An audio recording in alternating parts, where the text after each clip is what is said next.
étiez les stars, quel type d'élève étiez-vous au lycée? Guillaume Labbé, j'étais dissipé. Malheureusement, je pense que je répondais et que j'étais un peu insolent. J'étais à un niveau correct, je passais les niveaux supérieurs sans encombre, mais je n'étais pas un gros bosseur, non. Je faisais beaucoup de sport, je séchais aussi. Rire, avez-vous connu un professeur qui vous a particulièrement inspiré? Je n'ai pas eu de professeur à la Vincent Picard, très empathique et qui parfois même dépasse le cadre scolaire. J'ai eu des éducateurs sportifs et mes parents qui étaient vraiment à l'écoute.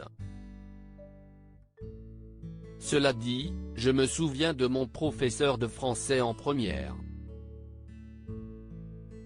Il venait faire son cours et s'en allait aussitôt, je ne sais même pas s'il connaissait mon prénom.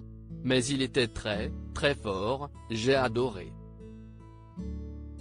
Durant votre scolarité, avez-vous été confronté à une problématique décrite dans l'école de la vie? J'ai été témoin de harcèlement. Mon meilleur pote à la fin du collège était mis de côté parce qu'il aimait des choses qui étaient censées être des choses de rejetées à l'époque. Moi on me laissait tranquille, mais lui ça lui est arrivé de se prendre une claque pour rien. Je pense aussi qu'on vivait des choses qu'on n'arrivait pas à identifier parce qu'on était beaucoup moins alerté par toutes ces problématiques. Donc on les intégrait et on le refoulait sans doute. Vous vouliez faire quoi à l'âge adulte?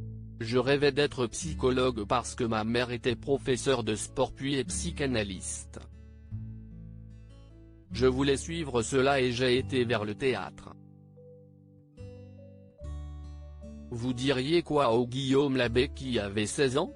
Il ne m'écouterait pas et il aurait raison de ne pas le faire parce qu'il faut vivre ce qu'on a à vivre.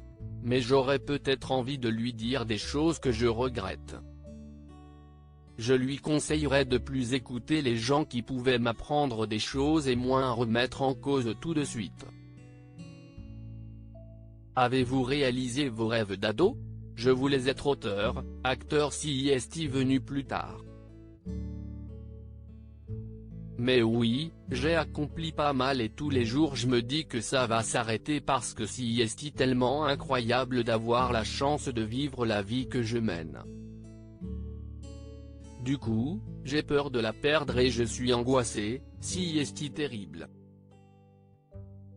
CIST de la psychologie, CIST un drame, on pense qu'une fois qu'on a atteint son rêve, ça ira. Mais quand on l'atteint, on n'a qu'une peur et CIST de le perdre. Je travaille là-dessus en ce moment, je galère.